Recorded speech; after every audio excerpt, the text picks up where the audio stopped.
Kalau kita soal sesaji itu ya, sesaji itu kalau kita runut sejarah ya, itu yang mengajarkan itu Nabi Adam loh. Mungkin di antara pembahasan soal itu belum ada yang nyentuhin. Nabi Adam itu kan dulu menyuruh Habil dan Qabil untuk bikin sesaji di atas bukit. Mana yang diterima Allah kan itu. Nah, kalau sekarang itu di di kebudayaan atau di agama-agama tertentu itu ada sesaji seperti itu sebenarnya akarnya ke situ, ke zaman Nabi Adam itu. Yang dilakukan oleh anak Nabi Adam itu bukan sesajen. Itu dalam persoalan kurban. Itu bukan persoalan sesajen. Jangan nuduh-nuduh sesajen pada anak Adam. Ini gara-gara ingin membenarkan kebiasaan yang sudah berlangsung, dicari-carikan nanti dalilnya. Inti dakwah para nabi adalah mengajak kepada tauhid, mengajak kepada la ilaha illallah. Tentang itu pemuda yang di Gunung Semeru itu yang menendang sesajen itu sambil berteriak Allahu Akbar. Nah, katanya itu sesajen itu yang mendatangkan adab. Nah, itu gimana menurut Pak Kiai? Nah, itu kan contoh bagaimana itu memahami agama dengan tolol seperti itu. Kalau kita soal sesaji itu ya, sesaji itu kalau kita runut sejarah ya, itu yang mengajarkan itu Nabi Adam loh. Mungkin di antara pembahasan soal itu belum ada yang nyentuhin. Nabi Adam itu kan dulu menyuruh Habil dan Qabil untuk bikin sesaji di atas bukit. Mana yang diterima Allah kan itu. Nah, kalau sekarang itu di di kebudayaan atau di agama-agama tertentu itu ada sesaji seperti itu sebenarnya akarnya ke situ, ke zaman Nabi Adam itu. Jadi enggak aneh-aneh juga gitu loh. Artinya itu kalau ada orang Islam menganggap bahwa itu tidak benar macam-macam, itu dasarnya apa? Yang bilang bahwa yang membuat murka Tuhan, hal-hal seperti itu bisa membuat murka Tuhan itu dari sudut pandang mana? Yang membuat murka Tuhan itu adalah kejahatan kepada sesama makhluk Tuhan.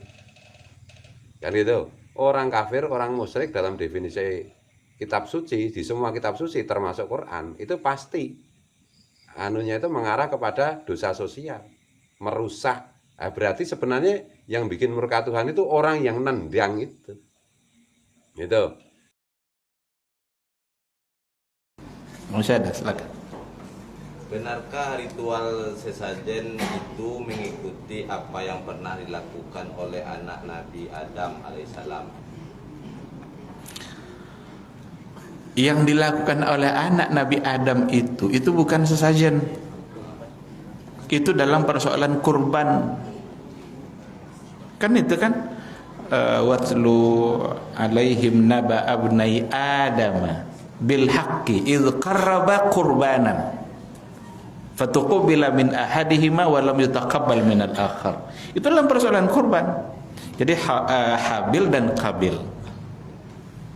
Qabil menyumbangkan sesuatu yang sisa-sisa yang tidak baik dari hartanya. Tapi Habil memilih hewan yang benar-benar gemuk dan berdaging. Fatuqabbila min ahadihima, diterima dari yang baik tadi, walam yutaqabbal minal akhar, tidak diterima dari yang lain. Itu bukan persoalan sesajen. Jangan nuduh-nuduh sesajen pada anak Adam. Ini gara-gara ingin membenarkan kebiasaan yang sudah berlangsung, dicari-carikan nanti dalilnya. Yang jadi korban anak Nabi Adam. Ini bahaya. Bahkan 10 abad dari Adam sampai Nabi Idris tidak pernah terjadi kesyirikan. Syirik pertama terjadi pada masa Nabi Nuh ketika dibuatkan patung yang 5 itu. Itu saja sudah membantah yang tadi. Jadi mereka baik-baik aja tuh iman mereka pada Allah. Sampai pada masa Nabi Nuh mulailah ada orang soleh kan, lalu dibuatkan patungnya. Awalnya tidak untuk disembah. Awalnya niatnya agar semangat ibadah datang. Nampak patung dia tuh datang semangat ibadah. Tapi generasi berikutnya sudah mulai salah paham. Ternyata patung itu yang disembah. Jadi saya kira tuduhan itu adalah tuduhan yang tidak benar. Wallahu subhanahu wa ta'ala alam. Baik, ikhwati fillah, masih ada? Ada jawab? Nanya apa? Boleh nggak pakaian bahannya dari sutra dibuat? Bahannya dari sutra dibuat?